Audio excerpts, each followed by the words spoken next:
Hello, everyone, and welcome to another installment of Montgomery County Community College's MasterClass series. Yay! All right, so today, as always, we have a very special group of guests. I felt today's class is going to be really important because we all live in the Philadelphia region. We all live in this area for most of us anyway, and a lot of us don't really understand or know the history of the rich history of Philadelphia music. So today, we have Max, Josh, and David to explain and give us a nice idea of what happened and why we have such a great musical heritage here in Philadelphia. All right, Max, here you go. Oops. Oh boy. Hey guys, how you doing? I'm Max. I own Brewerytown Beats record shop in Philadelphia. It's right near the Art Museum. Come down and say hi. We have Josh, a.k.a. Froze1. I don't know if we have that flyer in here. Dave Brown. Dave Lewis Brown. Dave Lewis Brown, Philly Dave. Skeme is stuck in an airport in Colorado, so he's not going to be here today, unfortunately. But with these two here, we have some of the deepest knowledge in Philadelphia music, particularly soul music, but other things as well. So we're going to talk about the sound of Philadelphia soul. Here's my intro page, if it goes.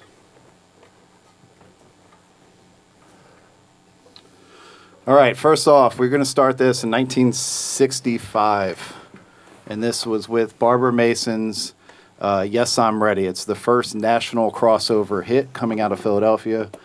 It was on the Arctic record label, which we'll talk about a little bit more because we got a bunch on Arctic. Do you guys want to add anything before we play the tune?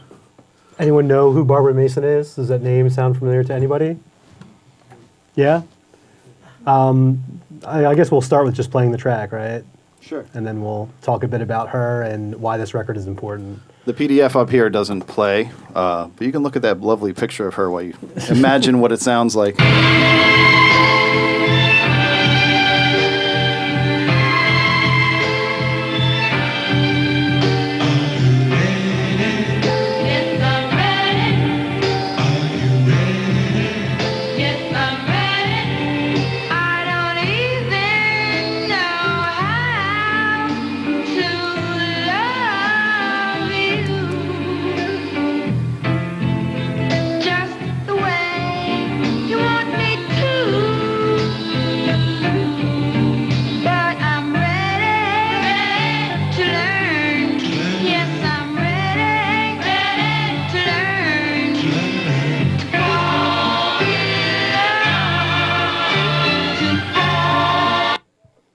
Get the point, right?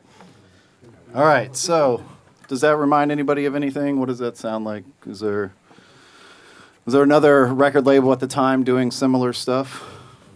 Yes, sir. This was the Philly Motown, basically.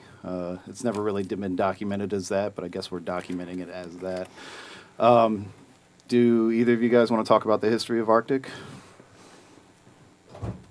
Do the honors. I could talk about the history of this record. So, there you go. Barbara Mason, again, you can't see the video. You can see this picture of her in the previous slide, but she's just a teenager when she recorded this song. I think she was 14 or 15 years old. And unlike a lot of artists at the time, you have these child groups, and there's an adult, whether it's a mother-father duo, a father, or some adult kind of guiding them, writing their music for them. She wrote all of her own songs, including this song. In hearing the song, one of the things that jumped out to me the first time I heard it a long time ago, and something that is distinctly Philly, is strings, right? We'll get into the sound of Philadelphia and the things that make a song the sound of Philadelphia. One of them is strings. Another important aspect of this record, the background, the male vocal in the background is Kenny Gamble saying, "Yes, I'm ready," echoing the chorus of the song. Kenny got his start with Arctic and was background musician for a lot of the Arctic releases. Again, so this is like 64, 65, well before Sigma Sound Studios, before Gamble and Huff, Philadelphia International. So again, this is laying the groundwork and framework for those records. Anything you want to add? Yeah, and this song was recorded at this recording studio called Virtue Studios which existed on Broad Street near Temple University, which has unfortunately been turned into a parking lot. And a lot of the groups recorded here before Sigma Sound even existed. This is a picture of Virtue, and this is me here in the window with the engineer Frank Virtue. And back then, a group could go into the studio, and for a fee of about $500, they could record 2 songs and make a privately pressed 45. And if they were lucky, the record could get played over the air on an AM station and become a hit. Like the Stylistics recorded their first 45 there. You're a Big Girl Now, for the low cost of $500, and they just made a couple hundred 45s, and it just started playing over the air, and it slowly became a huge hit. And that's how a group like that can just start and make a hit record back in the day. So something interesting about Arctic. First of all, the way the 3 of us have gained knowledge about this stuff is we can look at a label and kind of decipher what it means. So you see the title, Yes, I'm Ready, but underneath you see B. Mason. So that tells you she wrote it. That's the songwriting credit. Under her name, Barbara Mason is number 105. So this is the 5th record out on Arctic. It started at 100. I don't know why they started at 100. I guess it's better than 001. So 105 is the 5th record. On the right-hand side, you see the publishing credits. Still ran Dandelion. Dandelion is going to be the record labels publishing. Back in the day, record labels forcefully, most of the time, took half the publishing, signed bad deals with young artists, and took publishing. So that's the Dandelion part. Still ran was Johnny Styles and Luther Randolph. So Styles ran. Still ran. They wrote the music. They wrote all the music, the accompanying music to the track. The JG is Jamie Guyton Records. That's Dandelion's parent company. Jamie Guyton started in the 50s with Dwayne Eddy was their first big hit. This is arguably, they had a couple bigger hits after that, but this is arguably the biggest hit they had up until this point. This record went national, as we can see on there. It was number 2 on the Billboard charts, and it funded this label. I think they had how many releases? 70-something releases on this label. And this record paid for a majority of those releases. They didn't have a follow-up hit that hit as big as this one. I think the reason we're starting. Storm Warning was a hit too. But the reason we're starting with this record is, again, this is not set in stone or a fact, but in our collective opinion and folks who are fans of Philadelphia soul, this marks the beginning of the era of what we now call the sound of Philadelphia. 1965. Right? This is the beginning of it. It's got all the right players. It's got everything that you would checks need. a lot of boxes. Checks a lot of boxes. So we're gonna stay with Arctic. We're going to go to this record. Josh, do you have this? Yeah. We can talk about it. So does anybody recognize anything on there that looks familiar outside of a rare Philly soul record? By any chance? Ivory, are you still in here? Yeah. You see anything on there by any chance? Yeah, of course. All right. I know the story. So Okay. No cheating. So the Temptons, what were they first called? The Templetones? Well, they went to Temple University. Right. Well, the songwriter guy who changed the spelling of his name to Daryl Hall was this is his first group when they were going to Temple University, and they recorded this song at Virtue Studios, and it was and they were really good friends of the Temptations, which is why they called themselves the Temptones. They had a very Temptations kind of a sound, and they used to sing at the Uptown Theater, right, in Philly. Surprise crowds, and the crowds would boo them because they didn't think that a group of white kids could sing. And once they started to sing, everybody thought it was great. Well, this was a local hit, right? This was Right. on the radios as a local hit. So they show up at these talent shows that the Uptown Theater would have, where there'd be 10+ artists. The Temptones were just on the broadboard or whatever. And then they would come out on stage, and it's Daryl Hall from Hall & Oates and his friends singing this, wonderful soul song.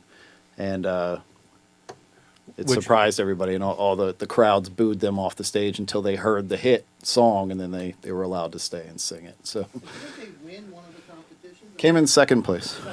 Yeah, which was enough to get a recording contract. And that's put how, this record out. Hall & Oates met through, they were in two different groups and they were on the same bill.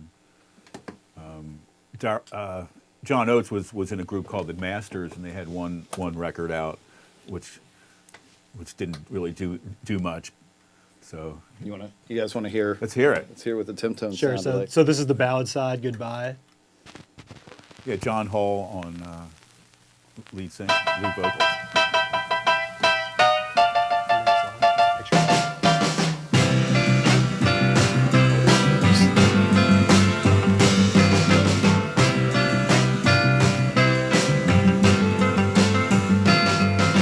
What do you do when the soul lost its savor?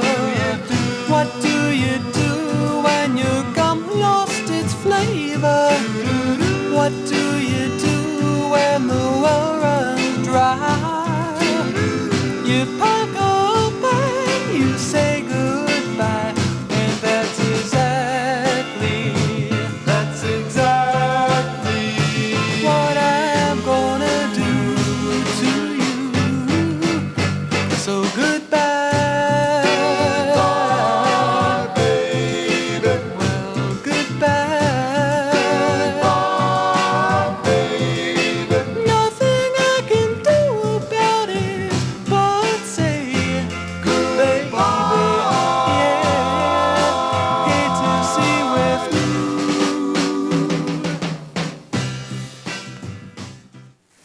So I'm going to go back to this. Let's see, did we not cover anything there? There is some account that Oates joined the group. Dave, you might know better than me. Did that actually happen? Possibly, but no. Nothing recorded or anything, but Oates sat in and played is the story that I've read. So that's the first official Hall & Oates. Came in second place with the James Brown Talent Show in Philadelphia. The prize was a little bit of cash and a recording contract with Arctic Records. They did 2 records on Arctic, right? Yep. So And that was it. And then they formed Hall Oates after that. Right.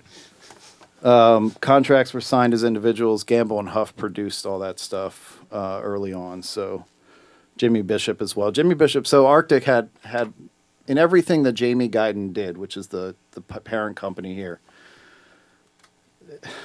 It's an interesting story. It's a long story, but what they did was they had basically A to Z. They had the record label, so they signed these artists. And they had a studio. They had a studio that they recorded the artists in. They had a distribution company that they distributed all the physical vinyl that got put out. The only thing they didn't do was press the records. So they had A to Z with the entire thing. They also partnered with famous radio DJs at the time to create these labels. So Arctic Records was with Jimmy Bishop, who was a famous radio host at the time. I guess Filet of Soul was with a guy named Larry Cohen, who wasn't. But Jamie was basically the money behind all these operations. They found these radio DJs to start these labels with. The radio guys always had the talent. They threw the talent shows. So it was really like streamlining this for radio play, which is where... And the guy that owned everything was also a lawyer, and he would just make these contracts up and just have people sign stuff like here sign this, sign that, and they would just sign their lives away. And it's a pretty cool looking picture too. They look like the Temptons. You can spot Daryl Hall, right? No? The one without glasses. All right, so this is the next and the last thing on Arctic that we're going to talk about. This is a favorite record of all of ours up here. No, did you? No. That's a shame. wait, Well, we have it. I have the instrumental. So the Ambassadors was the soul group. We just lost the lead singer just about a month or two ago. His name was Hurley Johnson, the guy in the middle, in the center and the lower down. this kind of jumps ahead a few decades. This is a record that was sampled by a big hip hop artist. And this is kind of what has brought a second stream of revenue to this stuff and brought some interest into it. The next screen, because this is a PDF, it's not going to play the video, but it's Pete Rock and CL Smooth, Ain't Got the Love. This is the original sample for that. This is how I actually got into this stuff, was listening to hip hop and then finding the tracks that were sampled from it. We're going to cue up the original for you so you can hear what it sounded like. What's the next screen? Yeah, there it is. So it was off this record. Right for it. So this is the instrumental version. We don't have the vocal version. But like Max said, Pete Rock, CL Smooth, any other rap fans in the room, Jay Electronica sampled this. And it's kind of, it just keeps coming back to the forefront decade after decade. Again, a lot of distinctly Philly things about this record. I'll let you guys be the judge of that, though, here.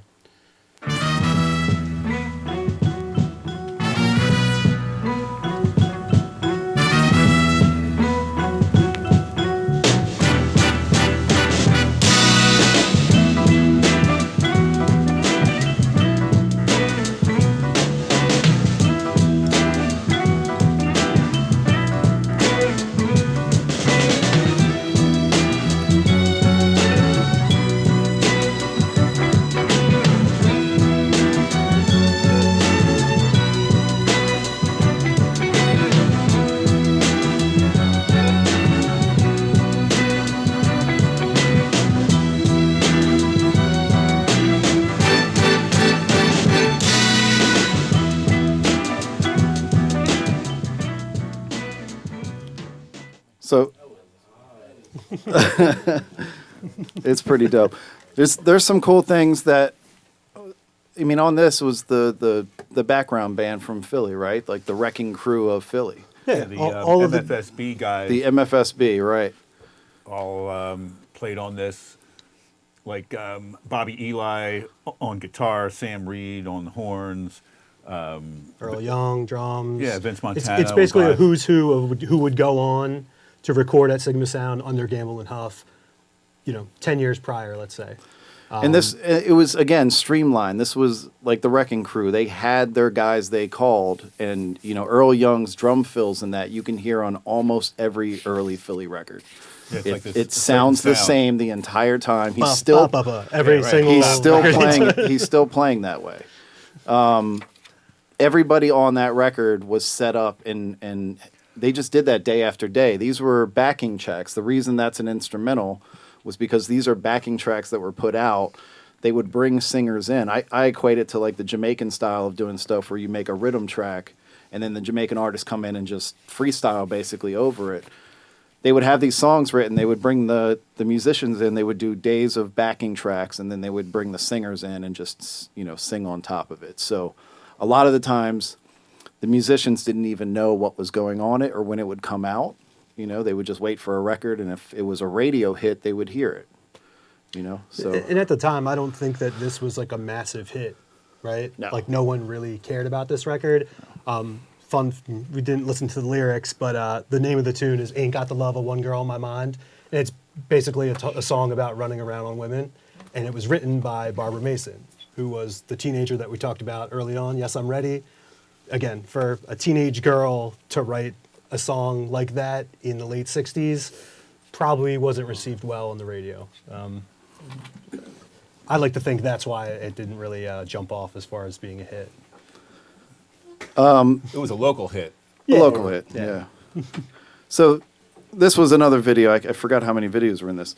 The Ambassadors were also known as steppers. They were known as the best. Does anybody have an idea what steppers are? The best dancers around, the best performers. They really. This was on the High Lit show, as you can tell by the watermark that I stole.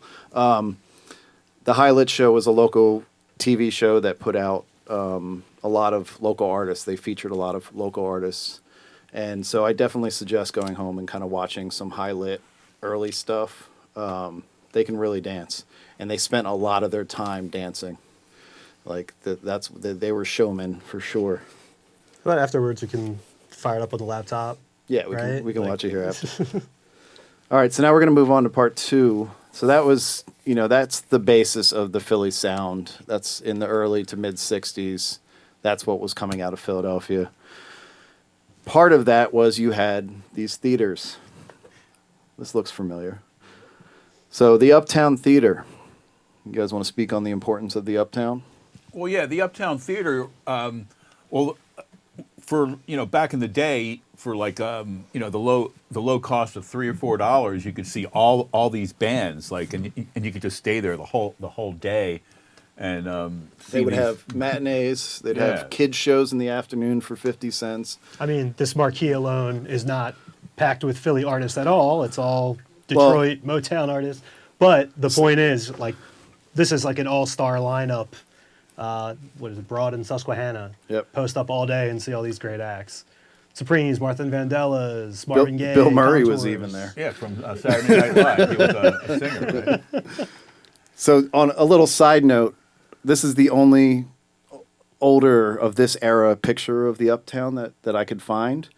And I'm really annoyed that it doesn't have any Philly acts. So my goal is to find pictures that would actually highlight Philly artists. And if you look closely on the far right of the picture, there's a record shop. Yeah. Where you could just buy the latest record by the local groups that would sing, and that's where people like Teddy Pendergrass started. He was playing the drums for local groups, and he started right then and there. So a lot of people got their start there. There was also a subway station that came up into the theater's lobby. Like there was an Uptown stop. I mean, that's how important it was back in the day when they were building the subway. Now it's just So- and now it's vacant, or they're going to tear it down probably. No, they're working to save it. They just got a grant this past year for $500,000 to finish restoration, I think, of the downstairs part. The upstairs is. And But- just for, again, geographical context, this is on North Broad Street on Temple's campus, just north of Temple's campus. I think it's Broad and Susquehanna. We talked a bit, we've talked about Virtue Recording Studios, just 3 blocks south, 3 or 4 blocks Yeah. south of this studio, so fairly close. So opened February 16th, 1929, 2,040 seats. Major venue of the Chitlin circuit. I questioned that because I thought Chitlin was down south. But do you guys know what the Chitlin circuit was? Where African American artists performed, so they weren't allowed at the other places. Yeah, that the shows, again, like Dave said, are just all day long. Georgie Woods was another, like Jimmy Bishop ran the Arctic label. Georgie Woods was a huge influence. He was a radio DJ he went more political than the rest of them. He was an activist and pushed the civil rights movement through music and through booking shows and these freedom shows. And then this was something I found, the last one was something I found out really interesting. In 1981, they turned it into a dance club, like a disco club, which was really odd to me, but How long did that last? Like, until it got busted, probably. Here's Jimmy Bishop again. The Nixon Theater on the left was, God, we looked this up last time, and I forget, 52nd Street, 56th Street, somewhere around there. And there was a record live from Nixon Theater that Jimmy Bishop did. He put it out on a label that he named after his daughter, which was Mika. It's pretty cool. It has a lot of Philly acts on it. It's live performances by them. But there's the headliner of the whole record was Billy Stewart, because he had a hit at the time called Summertime. And but it was an all Philly backing band, which was really cool. They backed Sam everybody. Reed's band. Yeah, Sam Reed's band. And then the Ambassador Theater was another. You didn't bring that LP, did you? It's like No. the most killer version of Summertime ever. Again with the marquees with nothing Philly on it. Man. All right, the studios. We went over this a little bit too. and that just got torn down. It's like a big empty lot now, but they should have preserved this his historic building. But no, nobody cares about Philadelphia history. but that was We're going to change that. So 309 South Broad Street was Cameo Parkway Records, founded in 1956 by Bernie Lowe and a lyricist named Cal Mann. Chubby Checker recorded the twist there. That was a big hit back then. 64 was the downfall of Cameo Parkway Records when American Bandstand, that was nearby, closed and moved from Philadelphia to Los Angeles. So again, back to the streamlining idea of the Philadelphia marketplace, the record marketplace. American Bandstand was a huge influence on stuff. At the time, TV was new, and these artists were coming out of these studios and these record labels here in Philly, and I don't have this isn't factual, but I would think that Harold Lipsius at Jamie Records would walk the artist over to his friend at American Bandstand and put him on. American Bandstand was like the predecessor in the 90s. There was like The Grind, 80s, Dancing on Air. It was basically like a teen dance show where like everyone gets into a room and it's just scenes of teenagers dancing and having fun, featured artists. And like Max said, it was a way to sell records and I guess also to get views on television. But that format, again, like we've been talking about, this format keeps coming back like every single decade of this dance show. And I guess you could argue that it started with American Bandstand and started in Philadelphia. Dick Clark, right? Yeah. This was the weird... Hi, Annette. How are you? We were talking about this a little bit earlier. From 67 to 71, there was no real history of what happened to that building. It was sold in 67. Kenny Gamble and Leon Huff and Tom Bell bought it in 1971 and turned it into the Philadelphia International headquarters. As you can see, there actually says Philly International Records there. Just as a caveat, in the late 60s, when the British invasion was happening in America, the exact same thing was happening in Britain with Philadelphia music. So it was kind of interesting that the Beatles and the Rolling Stones were blowing up here in America, but what was really happening in London at the time was Philly music. So it was interesting how they cross-correlated each other. Yeah, the Beatles started covering a lot of these soul records, and that's how a lot of the kids heard them because they never heard them earlier than that.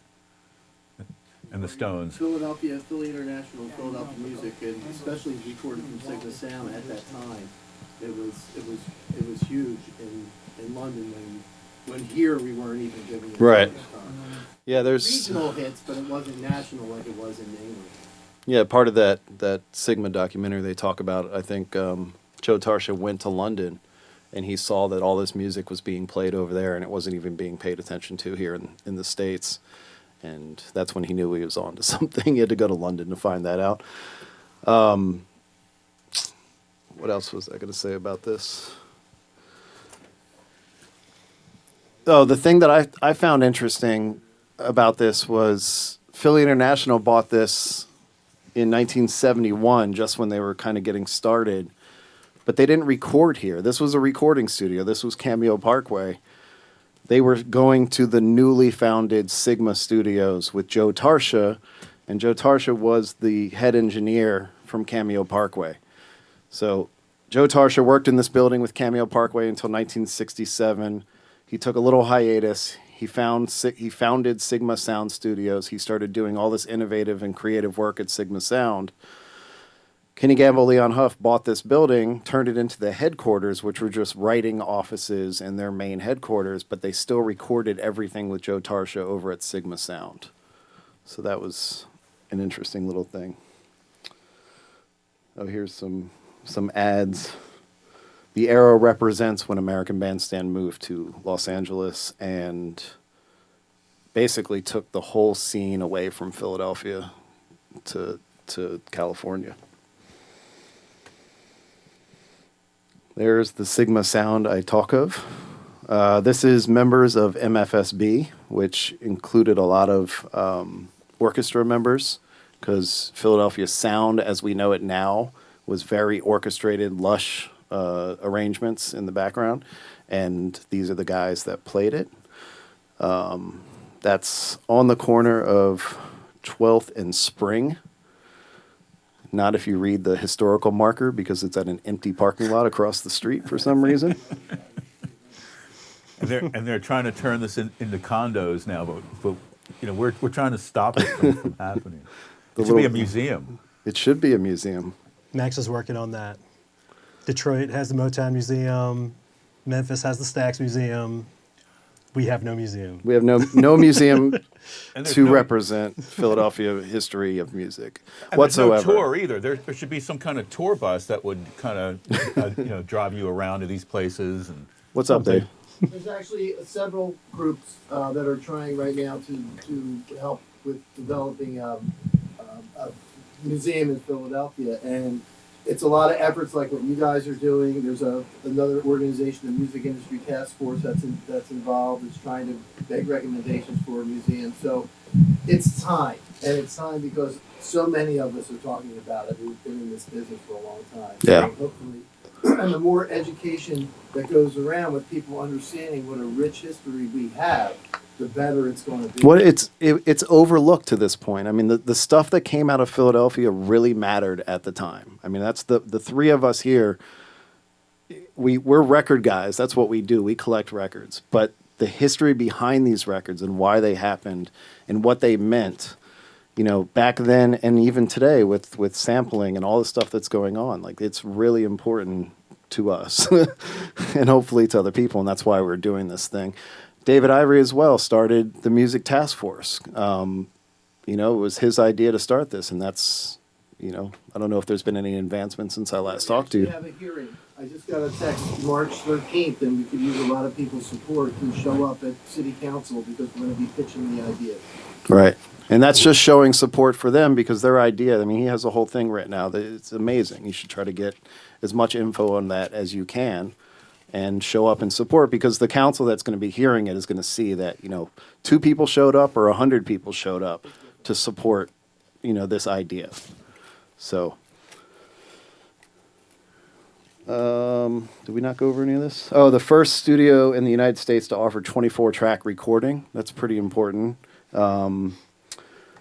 David Bowie recorded much of his album. I thought it was all, but much of the album of Young Americans there. That was huge. I mean, that really brought a lot of attention. He wanted the Philadelphia sound. Also on that session was Luther Vandross as a background singer. Carlos Alomar was his guitar player, and Carlos's wife was a singer, and her best friend was Luther. And David Bowie called Carlos after several missed attempts of trying to get him to record with him and said, "Come to Philly and bring your wife." And she brought Luther just along with him, and he ended up singing on the background of that. You guys have anything to say on Sigma or anything? I think you covered most of it. Okay. Hey, look, there's that picture again. This is Dave's specialty right here. Virtue Studio. There's Dave up in the window with Frank Virtue. This is one of the only pictures that we can find of Virtue Studios. Virtue, so you had Sigma and the Philly Sound. You know, if you would, in some sense, they were like the gold and you know, the high-end studio in Philadelphia. Virtue was like the working man's studio. Frank Virtue, for $500, you could record a record there. You could bring in a band, write a song, all that stuff. So, Dave, you want to say anything on? yeah, and Frank Virtue had he started. He was in a band called the Virtues. It was an instrumental combo, and they made this pretty good hit. This hit song called "Guitar Boogie Shuffle" back in the 1950s, and he opened a studio in the basement of his house in Mount Airy in the 1950s, where a lot of groups recorded at. And then he moved into this building here in the early 60s. You know, so this is before Sigma, and yeah, so he had the studio at his house on Fayette Street, and then he moved to Broad Street. He also had a Fayette label, Yeah, right? he had the Fayette label, the Virtue label. He had a lot of different little labels where a group, you know, like I said, for a couple $100, you can go in there and make 2 songs, and he could press it up on this 45, and it might turn into a hit or it might not. Yeah. And I don't want to speak for these guys, but this is my favorite Philadelphia studio of that era. and we kind of touched on it earlier, but you know, all the big players, the Kenny Gambles, Leon Huffs, got their start at this studio prior to Sigma. But then there's tons and tons of local acts who came through and recorded here, who actually pressed records. You know, Dave kind of spoke on that. But one of the cool things about Virtue, and then you'll see a lot of these in circulation, is they had the ability to cut acetates at the studio. So this is a Virtue acetate. I'll pass this around. Please be Don't careful drop with that one. Unknown copy. But basically, it looks and feels like a record, but it's actually a piece of metal that they etched music into.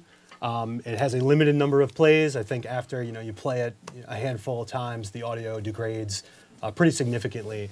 But if you search around, and this is a fun thing for us, where we're out searching for records, we'll find early versions of Barbara Mason, Yes, I'm Ready. Dave has one where the guitar track is missing.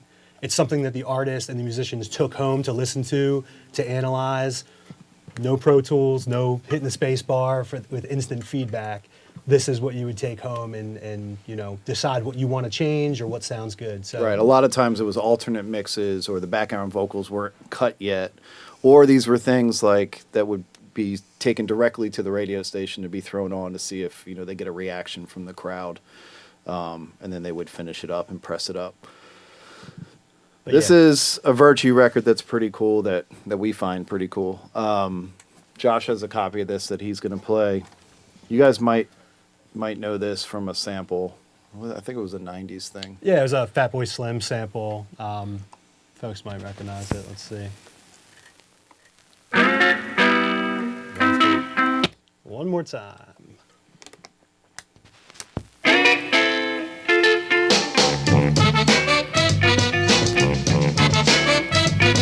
You did it. You did it. Uh-huh. Baby, you did it. Uh-huh. You made me want you. Yeah. You made me need you. Yeah. You made me love you. And I'm glad.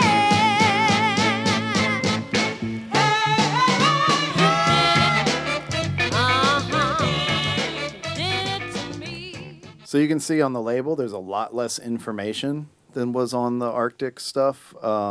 Just All Brothers is the name of the label. You Did It is the song title. Ann Robinson is the artist. Mighty Burner. That will kind of lead us into our next section. The Mighty Burner was Sonny Hobson.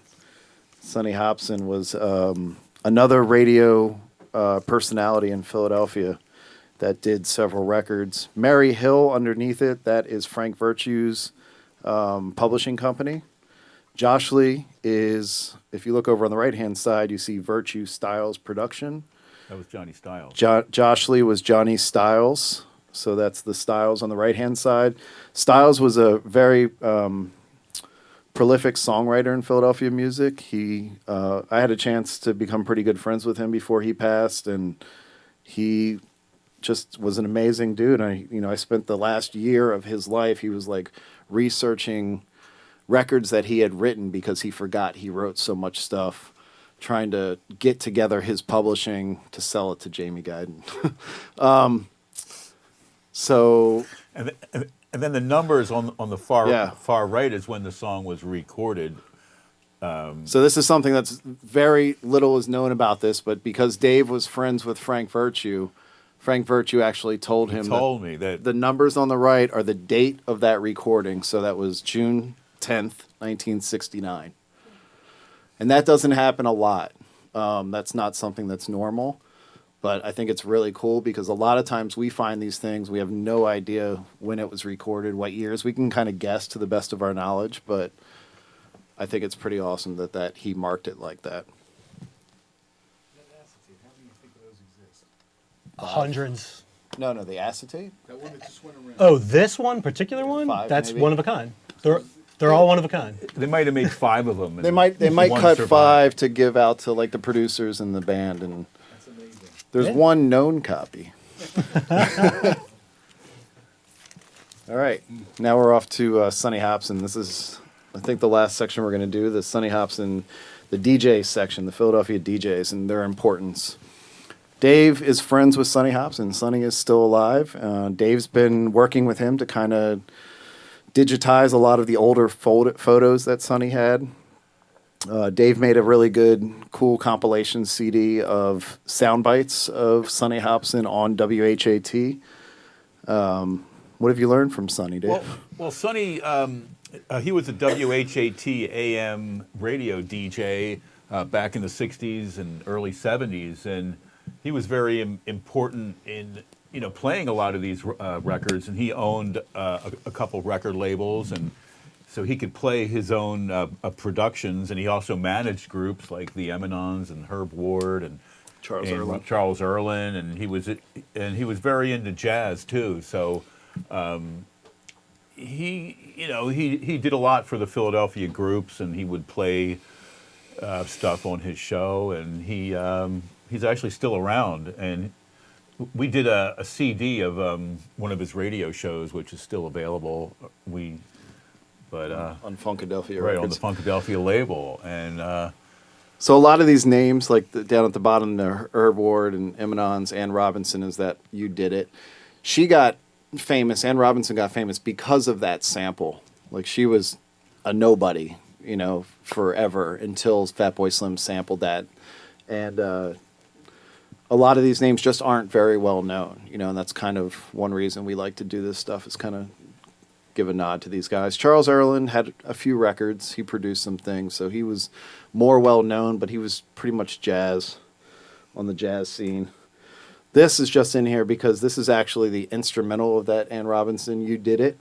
They just put it out under a totally different name. Same record label, different artist, and so they just took the different songwriters, yeah. They took the backing track. And to this day, each guy makes money off of this, because they not only did they write the songs, but they also own the publishing. So each person's and different date widow, too. They went in and recorded it on a different day. It looks like Look earlier. at that. April 22nd, 1969. Jocko. Wow, that's a cool picture. Isn't that? So Jocko Henderson is a huge influence. He's been around since the 50s. When I was in 8th grade, he lived in my neighborhood, and I went up to his house and I left a handwritten note on his door and asked if I could interview him. And he picked me up in a pink Cadillac, and he took me to WDAS, where his son was a radio DJ, and Kool Moe Dee was there. Wow. So, Jocko was, man, he started very on. He always had this thing with spaceships, right? That was from the earliest days. He would, all the front covers of his compilation albums he would put together. It was him in an astronaut suit. And he was known as like a rhyming MC on the radio. And, God, do you want to find that? Yeah, what's your password? I can do that. You guys want to talk on Jocko for a second while I... You can go ahead. Well, yeah, Jocko Henderson started out in the 1950s, so he was playing a lot of R&B of the day, and he was instrumental in helping songs by local artists like the Silhouettes, who had a big hit, Get a Job. That's the kind of stuff he was playing back then. And So this is from 1965. Jocko had a syndication in New York, so this is off of a New York program. Tell them loud and clear that Jocko sent you. Yo, the big one, don't forget that. Yo, Manu, it's the only one that's WADO radio right here in New York City, and I'm thrilled to say it's still the hottest show on the radio with your engineer. Jocko, back on the scene with the record machine. Correct time now, 10:16. The big one, WADO. Let's get into something. Come on now. Oh, shucks. I go, you go. Everybody goes for the rocket ship show. It's big, good boss and mighty bad. It's the swingin'est show New York's ever had. It's on WADO. Nothing rocks like it on the radio. It's 1280 on the radio dial near the middle of the big, big pile. Solid Ted, enough said. Take what That's pretty awesome. I was gonna say early rap, right? You can't tell me that's not rap. Yeah, so there's been some, hip hop scholars debate when rap started. That was 1965. I know of a few other things around that era that were we could consider rap. But what do you want to play? You want to play Butterball? Yeah, there was this other DJ by the name of Butterball. Here, you can pass that around. He was this local Philadelphia DJ, and he had a similar style where they would kind of have an early rap thing. Do you know what year this is from? Late 60s? So this was on Jimmy Bishop's Daughter, the same as Live at the Nixon Theater. Jimmy Bishop put out Baby Butterball, that's Butterball me. night Too tall to on get Montco. over, too wide to get around. Laying down the fat sound in our town, and I'm doing it pound by This is kind pound. of like the A early disc history jockey of by rap. any other name just couldn't be the same. There is no other like this soul brother, tall, young, and fly. And if you want me, mama, I'm gonna be your guy. I'm young and single, and I love to mingle. no, But not alone, on here, Can no. I mingle with you, mama? Butterball's 3 a times curveball 7, at this that makes point. me He was over Dave 21, threw him in here. And I wanna have me some fun. So knock me your lobes and let me rap to you. If I'm all you've got, I'm Butterball all had you labels need. and managed groups. And He was very influential. You were on his side. You were winning. Yeah. You got to keep in mind too, back in the days of radio. I'm not going to say this about any one in particular DJ, but it was. Does anybody know what payola is? So not paoli. That's the not paoli. That's the Payola. I mean, I've heard stories where Pennsylvania. older producers tell me they literally had to shove $100 bills into boxes with their record and hand it over to the radio DJs or the And they- assistants, and and they still wouldn't play it. so they would just pocket the money. Again, not any of these guys that I know of in particular did that, but Alan think- Freed, I think. yeah. So the last guy we're Everybody gonna. was doing that back then. You want to say anything else about Butterball? Well, yeah, Butterball was around for up to a couple years ago. He was still doing radio shows and clubs, and still promoting stuff. And yeah, Do you know how he got his name? I don't know. I think because he liked Butterball turkey, and he was a little bit overweight, maybe. Or He was very round. But all these guys would break records. I mean, that was their job, was to listen to what was going on the scene and play the record on the radio shows, and they played them over and over and over again, especially if they liked them. If they knew the artist, they would play stuff. We talked a little bit about Georgie Woods earlier, and Georgie Woods, out of everybody, he's, I think, my favorite for several reasons. He had his own TV show, which is pretty cool. So again, TV was new at the time. This was just a way to get kids dancing and get the music out there with some visuals. So I mentioned this earlier. He was an activist. He led, in Philadelphia, he led the civil rights movement. He organized these freedom concerts. He had the ear of every teenager who listened to the radio and listened to this type of music. So he was able to mobilize large masses of kids pretty easily, through his concerts or through his radio programs. He was not shady at all, kind of. He was the clean one out of everybody, and he was the great role model that was out at the time. Not that these other guys weren't, but I think he really positioned himself to be that way.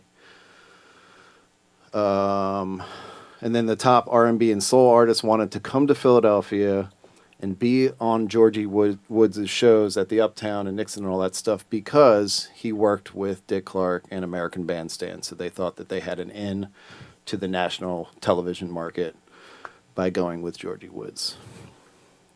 You guys want to talk about him at all? The guy with the goods, Georgie Woods. So I think that's it for the slides. One thing we did last time, I want to get questions from everybody, but one thing we did last time was let the guests play their favorite Philly records. Yeah, let's do it. You guys want to hear some music? We won't play the whole thing because they're 3 minutes each, but Yeah, last time we did top 3. I guess I'll start, Dave. Is that okay with you? Yeah. Cool. you got to talk a little bit about it. Yeah. Let's see. So I'm gonna start. Play the S too. Nah, I'm not gonna play this. I'm gonna start with an early soul. I'll try and do this chronologically. I'm gonna start with an early soul tune by D.D. Sharp. It's on Cameo Records. For those who want to see, could pass these around too. But this is an early Jimmy Bishop and Kenny Gamble song.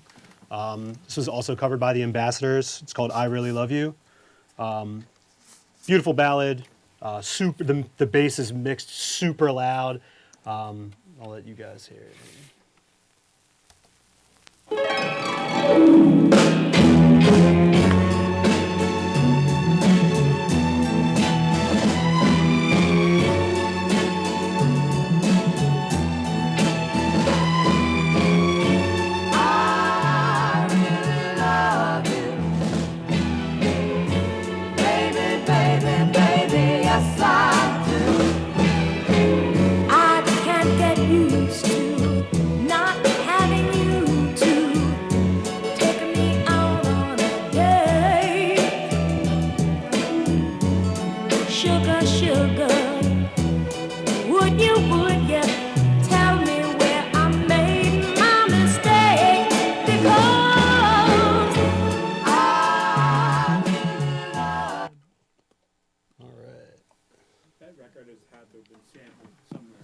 Oh, absolutely. Yeah, like I said, it's ready to go. Loop it and forget it, right?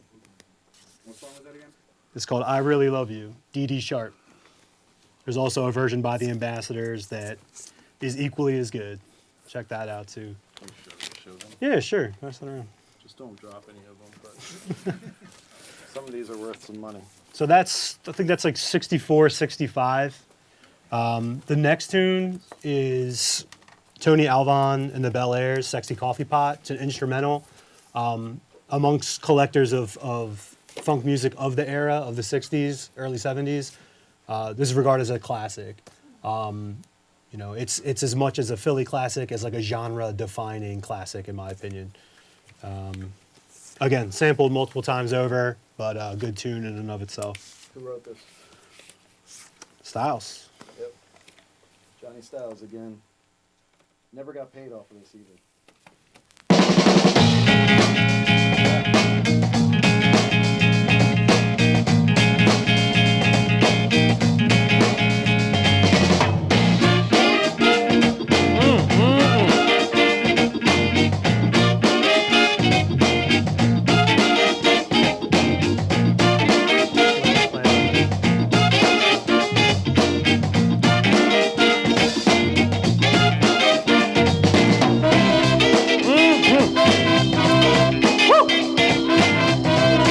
Basso.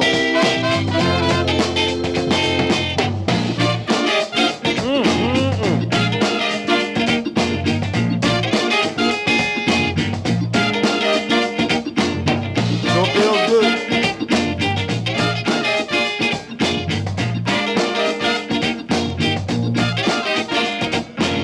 Give me that soul.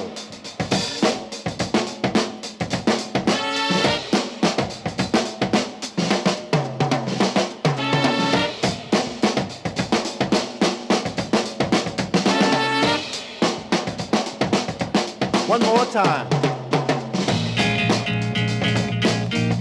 Yeah. It's hard to cut that early. 3/4 of the way through the song.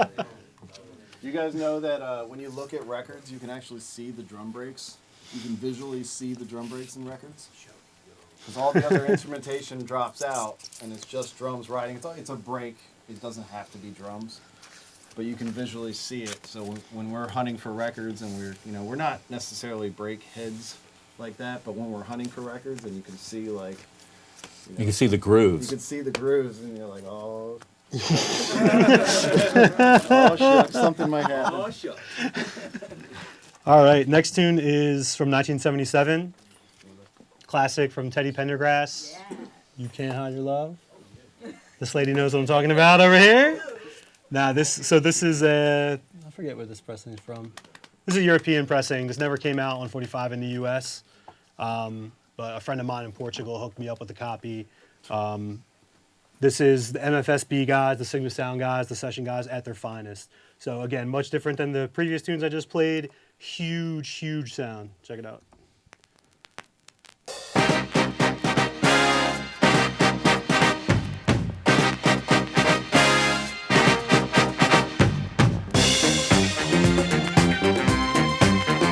Well,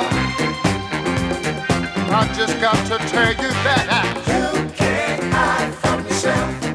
No, everywhere you go, see, there you are. The truth is a light shining within.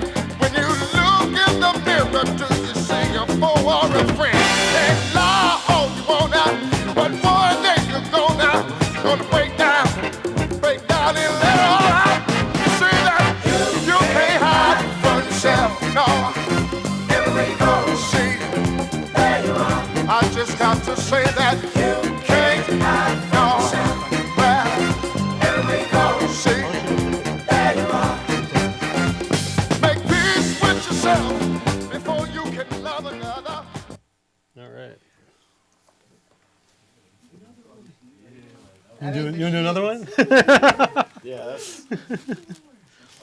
Dave, You when said they're like machines? No, I said they're not. That isn't machines. Yeah. These are real humans. Real people playing real instruments. It's like Tom Moulton, one of the big producers from the Sigma Sound days. He would always say, machines don't make music, people do. Yeah, absolutely. Yeah. The tools are only as good as the person behind He it. still says that. But again, going from those three tunes from 65 to like 68 to 77, a lot of, not in those examples, but a lot of music that we played are the same musicians, and you can see their growth over time. They didn't just arrive at the Philadelphia sound of the late 70s, right? It's a lot of years of getting their chops up, a lot of session work. It's not like, they picked up an instrument one day and could play these tunes, is the point that I'm trying to make. Yeah, they were playing for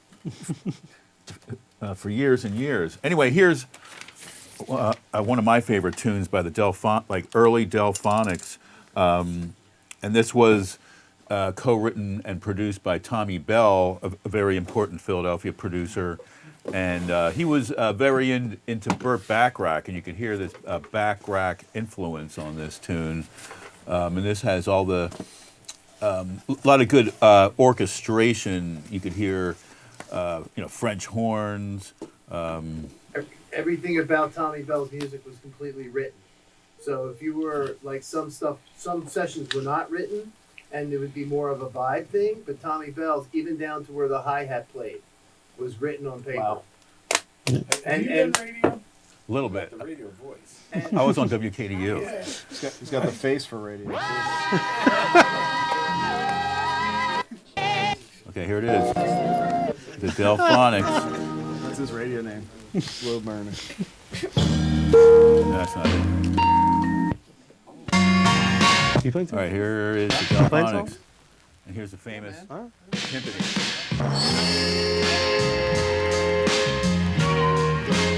Has the French horn, the timpani, the bell, very Burt Bacharach orchestrated. He don't really love you, girl, as much as I do.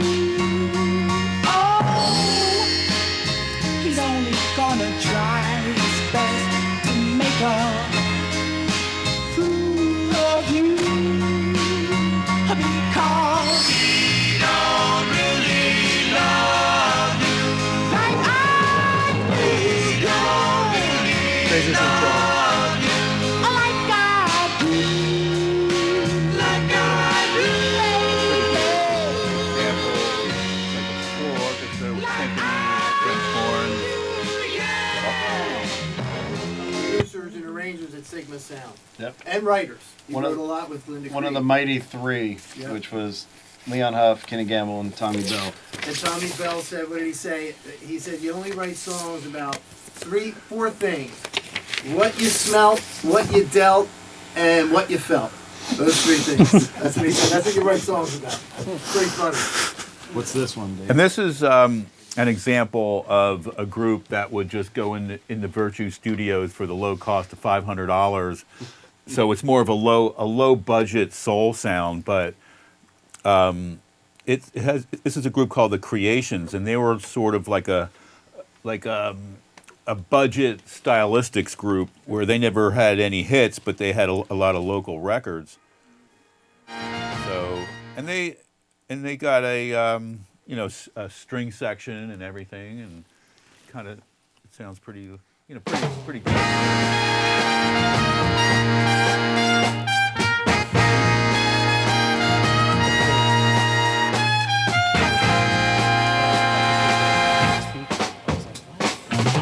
Pardon me if I might sound strange.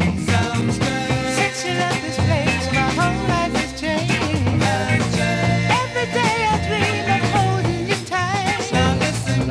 I just can't get to sleep at night 'cause I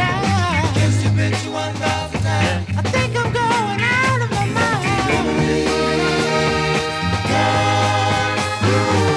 I look around the room and I see your favorite chair.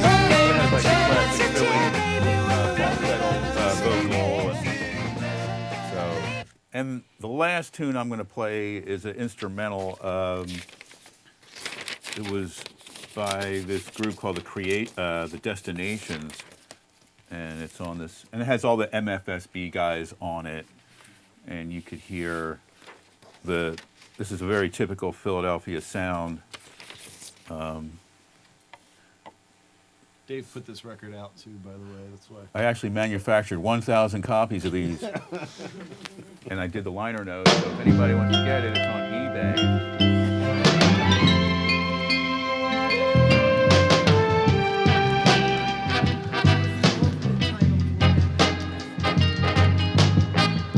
Well, Father, sister, brother. You said there's no cursing in here, right?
Philadelphia.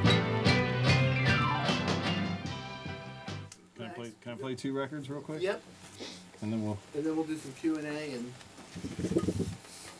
So this is a little change from the Philly soul end of things. This was a black psych rock group from Germantown, and it's pretty insane. I love playing it out. Bring it in, gentle. 1,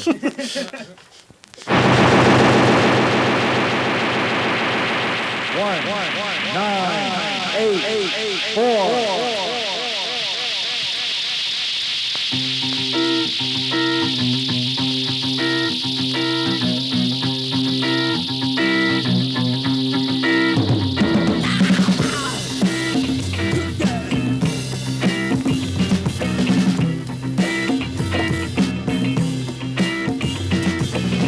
I can't understand the people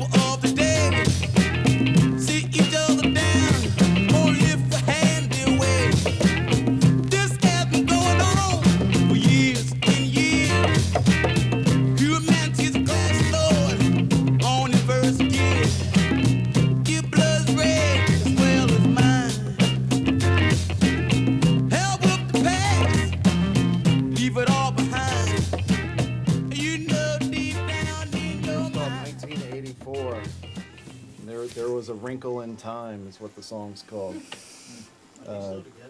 No, most of them are dead, yeah. Yeah, most of them are dead now. It was produced by Michael Nice, who had the TV show Dancing on Air. Yeah, that's a good way to connect it. They only did like 3 songs, 4 songs, Two no songs. album, just Yeah, 4 songs. Yeah. That was it. yeah, yeah. And this is back to the soul. I know, they should have had a whole album.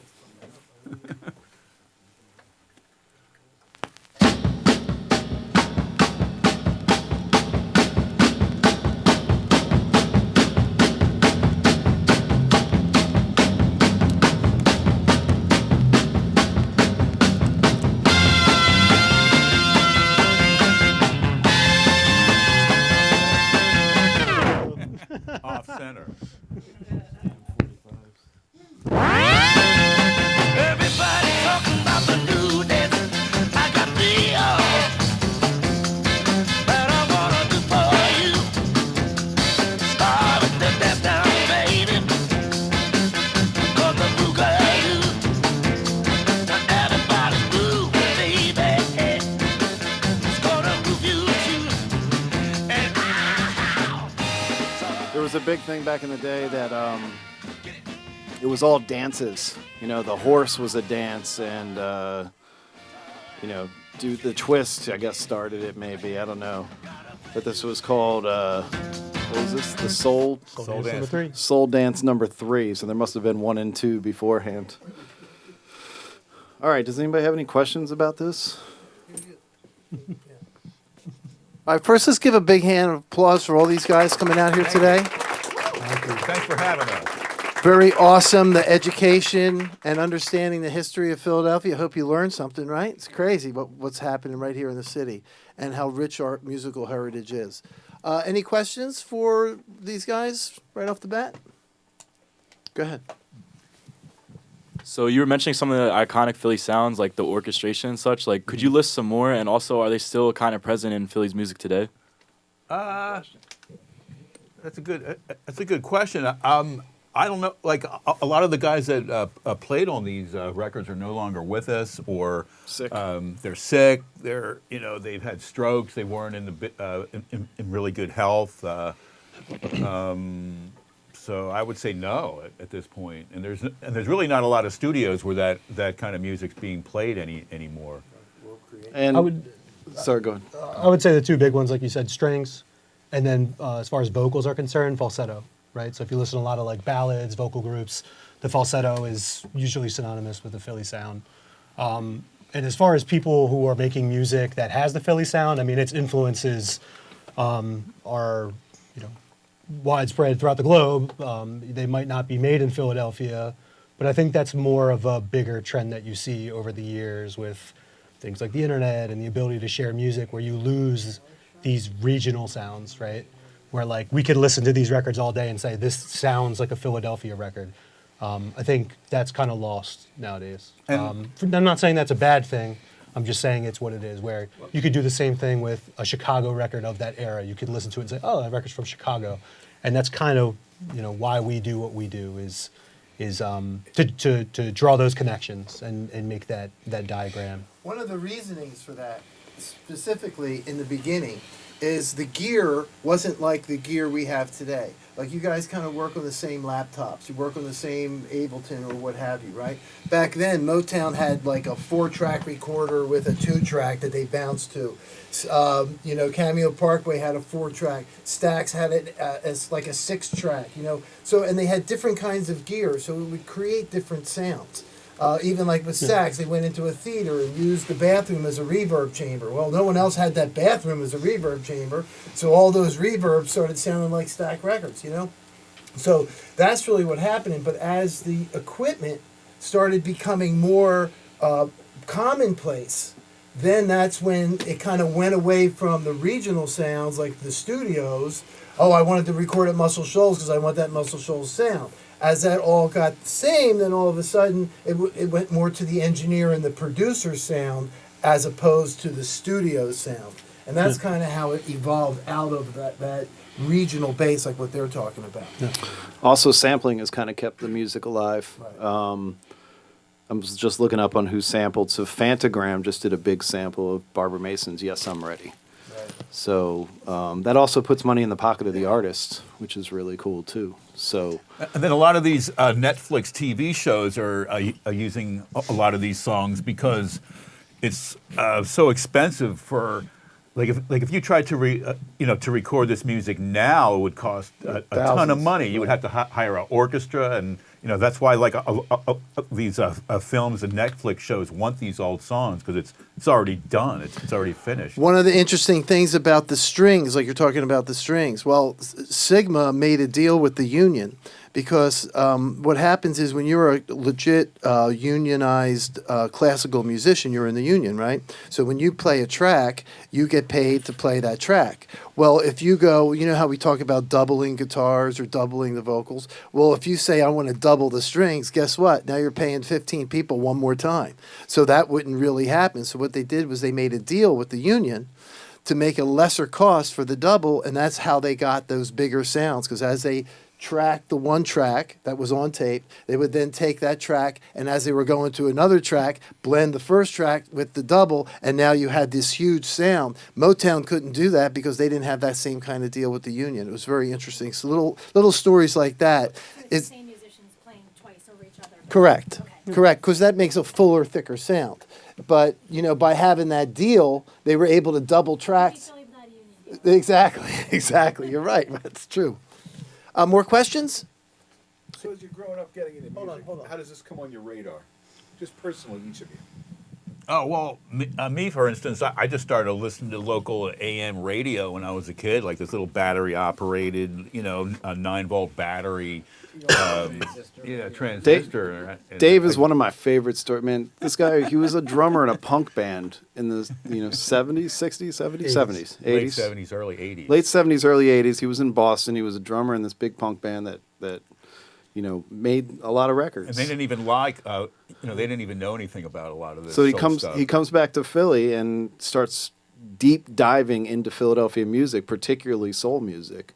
And just since the early 90s has been tracking these people down and meeting these people and becoming friends with them, bothering them, trying to get their music, their tapes, their... And a lot of these guys that I knew back then are no longer with us, and I'm just trying to keep the music going and keep the legacy alive.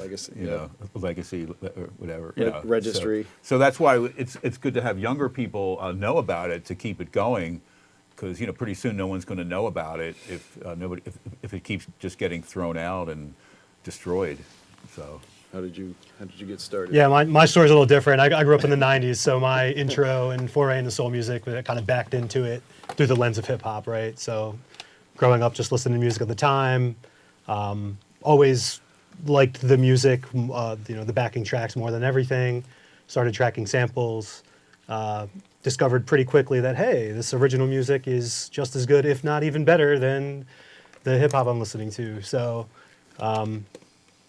and just kind of never stopped. Then I got into it pretty much the same way. In the early 90s, I was selling records for a record dealer who we sold to hip-hop artists in New York. So anything that, Q-Tip would buy from us, I would go out and try to find the same record for cheap. We charge him a couple $100, and then I would find it for $5.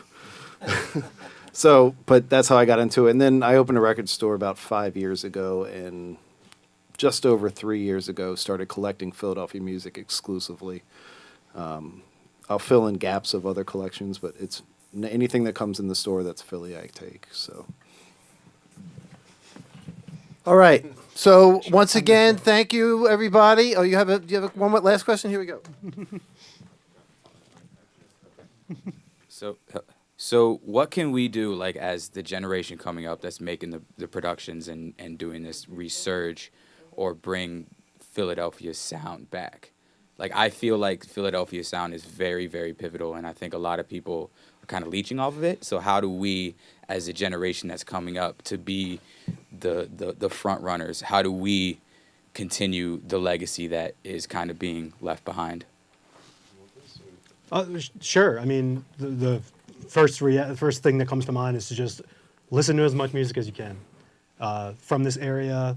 not just soul music, other music. Get outside of your comfort zone. It's easy to get locked into one genre. You obviously kind of approach your music probably with a genre in mind, a sound in mind. Don't be afraid to step outside of your comfort zone.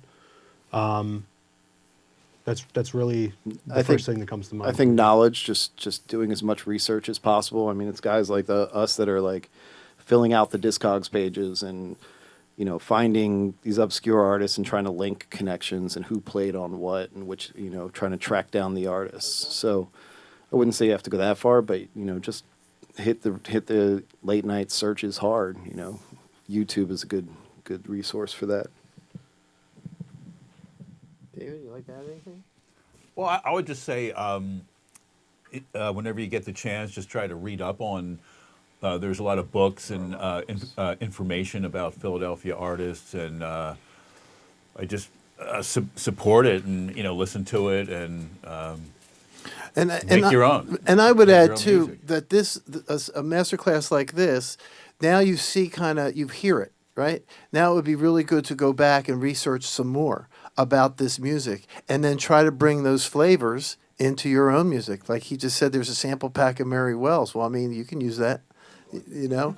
So it's like, but the awareness and the knowledge is what's key to this whole situation. Not the fact that, you know, the Philly scene is so rich and this music is so actually well known, even though you may not know it, it is very well known and it's in our fiber. So the more you understand it, the more you can bring it, the more you can hear what they're doing, you can kind of mimic, you can kind of take into some of that and form it into your own music. That's the key. But knowledge, knowing about it, knowing this is Philadelphia music and what it sounds like, that's really special. Knowing the key players is important. Yep. Sampling, I don't disagree with sampling whatsoever. You know, if you're going to sell it, you're going to have to pay some money. But that supports the artist, especially if you're sampling the lesser known people, you know. So I have no problem with sampling whatsoever. I never did. And I think it's really important because it does take that sound and bring it into the new generation. Yeah, exactly. All right, let's thank these guys one more time. And thank you for another version of Montgomery County Community College's Masterclass series. Next Wednesday, same bat time, same bat channel. We are going to have world-renowned female guitarist Monette Sutler here to talk about jazz and to talk about, to help continue our Women in Music series. So next Wednesday at noon, we're going to have another great masterclass. All right, thank you, everybody. Support Philly music. Support Philly music. Listen to Monette. She's amazing. Yes. Yeah.